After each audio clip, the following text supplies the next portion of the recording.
So, if you want to look at a trend line of institutional distrust, the big fall happens before the internet. So, I think a lot of us would want to look like at the last couple of years, and so would I, because I think something important is happening.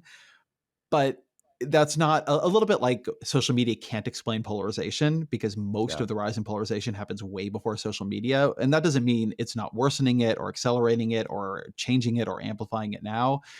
But when I wrote my book, I got all these like, so is it Facebook? I was like, it can't be Facebook because I mean, this began like decades ago. I think there's a bit of that for institutions.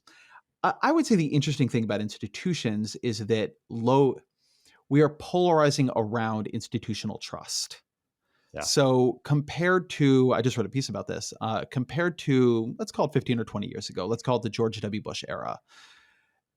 You would say, I would have said back then that the anti institutional strain in American life was more mixed between the two parties.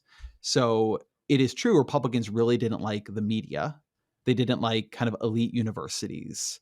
They didn't like a couple other things we could name. But Democrats didn't like big business. And Democrats didn't like, right? Like, and you could kind of go through that. And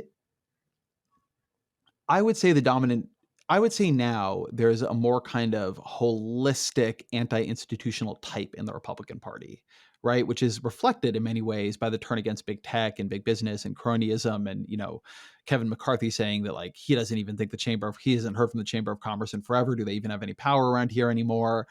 And you also see it. I think there's a very weird I never know exactly how to characterize it and won't try, but this kind of anti-institutional, almost like anti-big business thing happening among tech executives who like Yeah. themselves run or sit on the boards of big businesses. And I do think there's a very profound, like almost Marxist, like capital being really mad at labor thing playing out in Silicon Valley, Hmm. which has made a lot of these folks like anti-institutional because they dislike their own institutions and feel Yeah. unappreciated and like, their employees are always haranguing them and they can all organize on Slack now. And like being a manager at a certain kind of visible, like highly educated workforce company has just become a lot less fun than it was, I think, 15 or 20 years ago. Like I'm not saying it wasn't hard 15 or 20 years ago, Yeah. but what it means to be an upper level manager at a major media technology finance, some kind of high labor force power, highly visible industry, it's really changed. It's led to a lot of resentment and a lot of backlash among the people on top of that.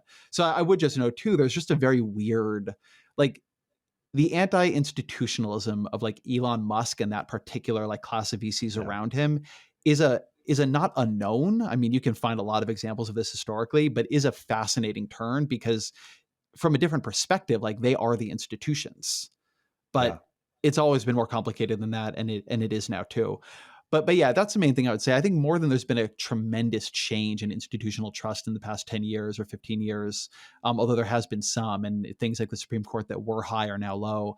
I think what's more interesting is that there is a concentration of it used to have like a mix of which institutions the two sides trusted, and Democrats are significantly more aligned with business now than they were, and Republicans significantly more against it, and basically like disaligned with every major institutional structure in ways that we can talk through the implications of it, but I think they're quite profound actually.